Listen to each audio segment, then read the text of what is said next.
Egyptian poet Gibran Khalil Gibran said, "Forgive your greatest enemy.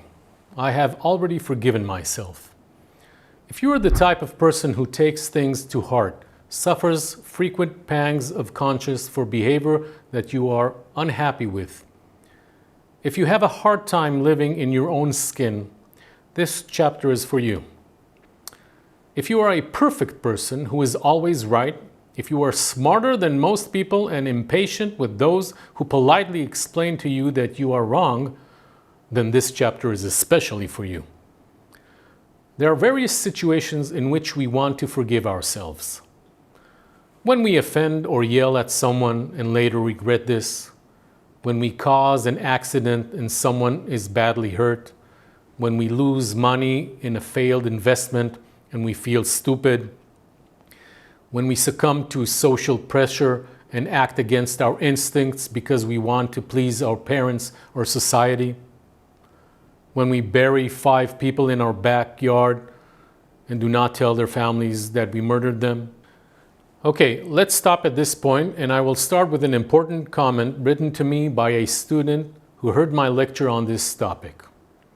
She asked me, "What moral right do we have to forgive ourselves for hurting someone?" And this is a correct note that definitely requires clarification. We have no such moral right if asking for forgiveness is not accompanied by true regret. If we forgive ourselves for a crime we committed intentionally and do it again, then no, we have no moral right.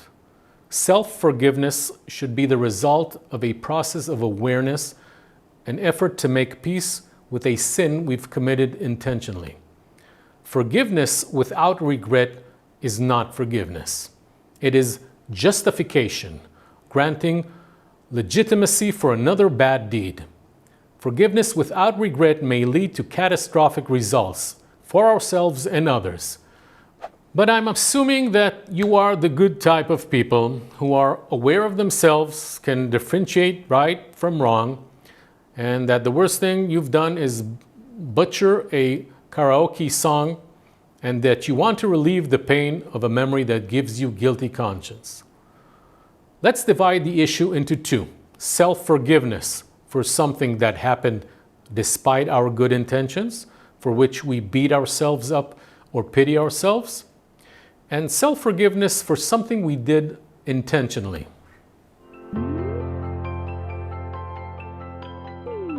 Guilty conscience is a common psychological phenomenon, especially if something terrible happened because of us.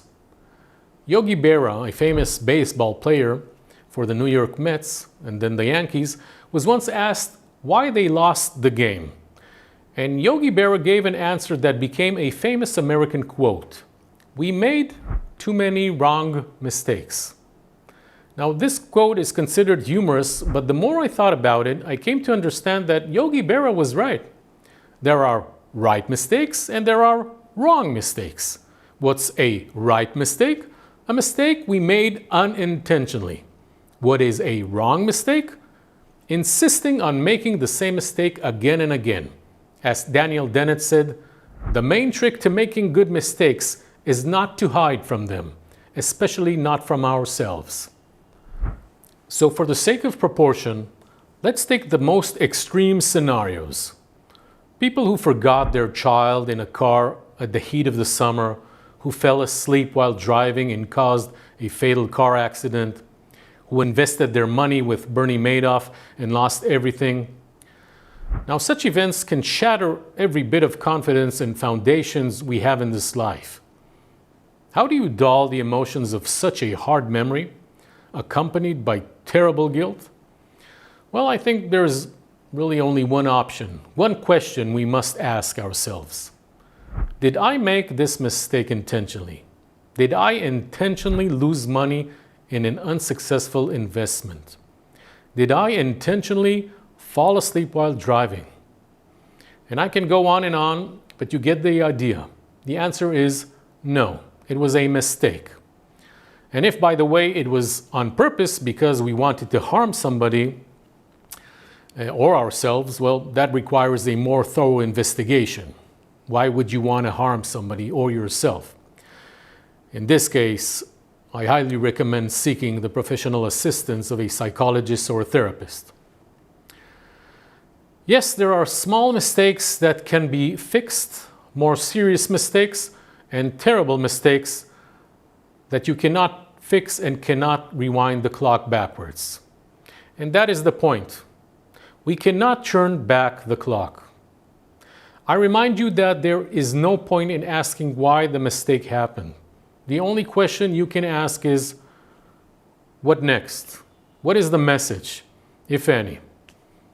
Not only on a personal level, but perhaps on a more spiritual one.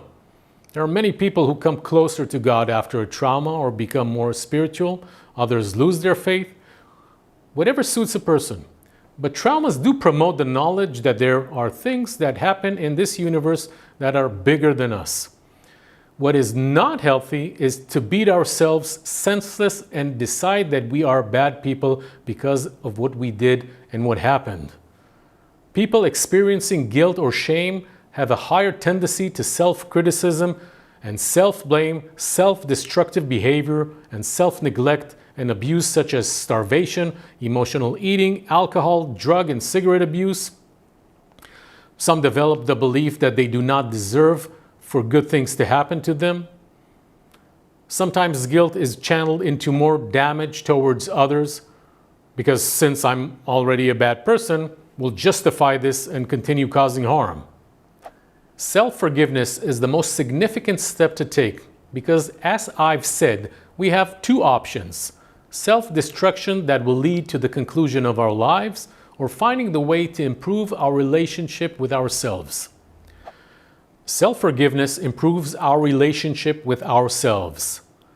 But this is not easy, because if we are in a stage of self-loathing, then it is hard to forgive ourselves. Many people experience strong resistance to the idea of self-forgiveness. They feel they have no moral right to forgive themselves. Well, I will say this bluntly.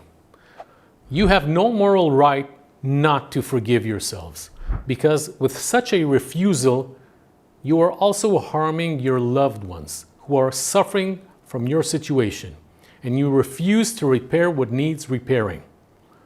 I'll ask you a question. Did you ever feel compassion in your life for an injured animal on the street, for a bullied and socially isolated child?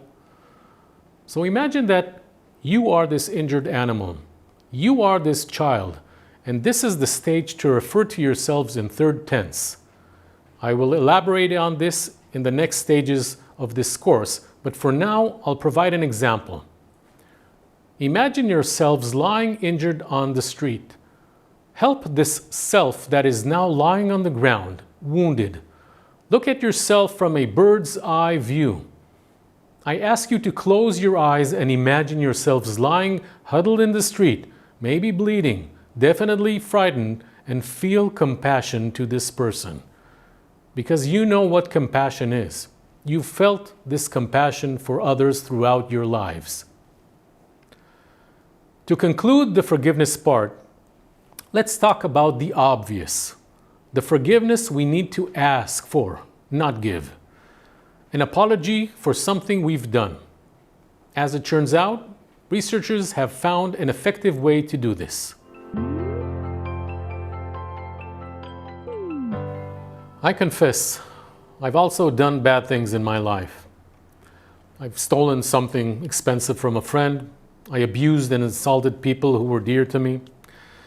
And I felt very bad afterwards, always. Luckily, this gave me an indication that I am not a rotten person to the core. I am a good person who did what he did for reasons that need to be understood. I once said to my daughters, I love you more than anything in the world. And if I ever raise my voice and express anger, know that this is always, but always, related to me being dissatisfied or angry with myself at that moment. Because if we feel relaxed and satisfied, our ability to accept and contain the situation, our ability to explain ourselves in a calm tone without yelling is better, right? Now, focus on yourselves because there are bad things we've done or which we are ashamed and feel that our conscience bothers us. We've humiliated somebody, we abused our child, we fired somebody just because he threatened our position. The truth is, we've all harmed others, and in fact, every person on this planet has harmed at least one person in ways that affected the life of the same person we've harmed. And we need to take responsibility for this. Acknowledge that we've hurt someone. Unfortunately, people who are serial abusers, who constantly harm others, are mostly people who have been abused or have suffered or are suffering themselves. We didn't arrive at where we are today all on our own. Our tendency to be a victim or an abuser did not happen on its own. We must first understand the reasons and conditions that led us to these unhealthy behavior patterns. There are people who have found a fantastic solution for their problems and for erasing their bad memories and guilt. You know, they confess to a priest or fast on Yom Kippur, and bam! God forgives us. Genius, isn't it? How easy. And how hypocritical. Author William James said, God may forgive our sins, but our body doesn't. A real request for forgiveness and apology contributes to our physical and mental health, but it must be done with honesty, while taking responsibility. Now, the good news is that researchers have discovered the specific components of an effective apology, not just for ourselves, but effective for those people we've harmed. There are 3 components. 1, validating and empathizing with those harmed by us, because if you think about it, who do we tend to forgive? Those who expressed complete understanding of the emotional distress they've caused us, taking responsibility of what they did. This makes it easier to let go of our resentment because our feelings have been validated. 2, offering atonement or compensation, if relevant, possible or necessary. In any case, this shows goodwill. And 3, to admit to a person that we have let him down and that we understand that we have crossed the line and breached his trust or expectations of us.